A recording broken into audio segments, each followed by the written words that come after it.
నగరంలో జనసేన పార్టీని బలోపేతం చేసే దిశగా అడుగులు వేస్తూ మేము ఒక 3 డివిజన్ కమిటీలని ఈరోజు 54 డివిజన్లకు గాను ఈరోజు తీసుకోవడం జరిగింది. దీంతో పాటుగా 52 వార్డు కమిటీలని పూర్తి చేయడం జరిగింది.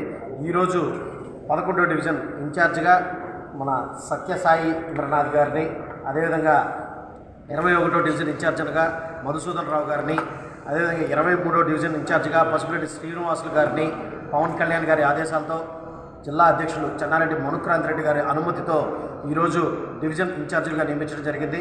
ఈరోజు డివిజన్ ఇన్ఛార్జీలుగా నియామక పత్రం తీసుకున్న వారందరూ వారి వార్డులో త్వరలో కమిటీలను పూర్తి చేసుకొని జనసేన పార్టీని బలోపేతం చేసే దిశగా 11 ఈరోజు ఎంపికైన 11, 21, 23 వార్డులలో తెలుగుదేశం పార్టీ అభ్యర్థి కానీ జనసేన పార్టీ అభ్యర్థి కానీ ఎవరున్నా పార్టీ విజయం కోసం కృషి చేయాలని, పార్టీ కోసం నిరంతరం శ్రమించాలని చెప్పి మరొకసారి వారందరికీ అధ్యక్షులుగా ఎన్నికైనందుకు నెల్లూరు నగర జనసేన పార్టీ తరఫున వారందరికీ శుభాభినందనలు తెలియజేసుకుంటూ సెలవు తీసుకుంటాను. జై హింద్, జై జనసేన.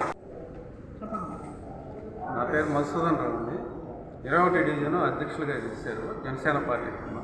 మన పవన్ కళ్యాణ్ ఆదేశాల మేరకు 21 డివిజన్లో మా కృషి ఎంతవరకు కంప్లీట్గా మా శక్తులు ఉన్నంత వరకు మేము కృషి చేసి పార్టీని బలోపేతం చేసేదానికి మేము డిసైడ్ అయ్యాము. ఓకే. 23వ డివిజన్గా జనసేన పార్టీ డివిజన్ నిర్మించినందుకు జనసేన పార్టీ నగర అధ్యక్షుడు సుజయ్ బాబు గారికి, కార్యకర్తలకు మణికాంత్ రెడ్డి గారికి నా కృతజ్ఞతలు తెలియజేస్తున్నాను. నెల్లూరు నగరం 11వ డివిజన్ జనసేన పార్టీ నుంచి ఎన్నుకోవడం జరిగింది. జనసేన పార్టీ కమిటీ తరఫున పార్టీ పనులు కానీ కృషి చేయడానికి మేము సిద్ధంగా ఉన్నాం. ఇన్ఛార్జిగా అవకాశం ఇచ్చినందుకు నగర ఇన్ఛార్జ్ సుజయ్ బాబు గారికి, జిల్లా ఇన్ఛార్జ్ మనుక్రాంత్ రెడ్డి గారికి కృతజ్ఞతలు తెలియజేస్తున్నాం. ఈ వీడియో కనుక మీకు నచ్చినట్లయితే లైక్ చేసి షేర్ చేయండి. మరిన్ని లేటెస్ట్ అప్డేట్స్ కోసం మా ఛానల్ ని సబ్స్క్రైబ్ చేయండి.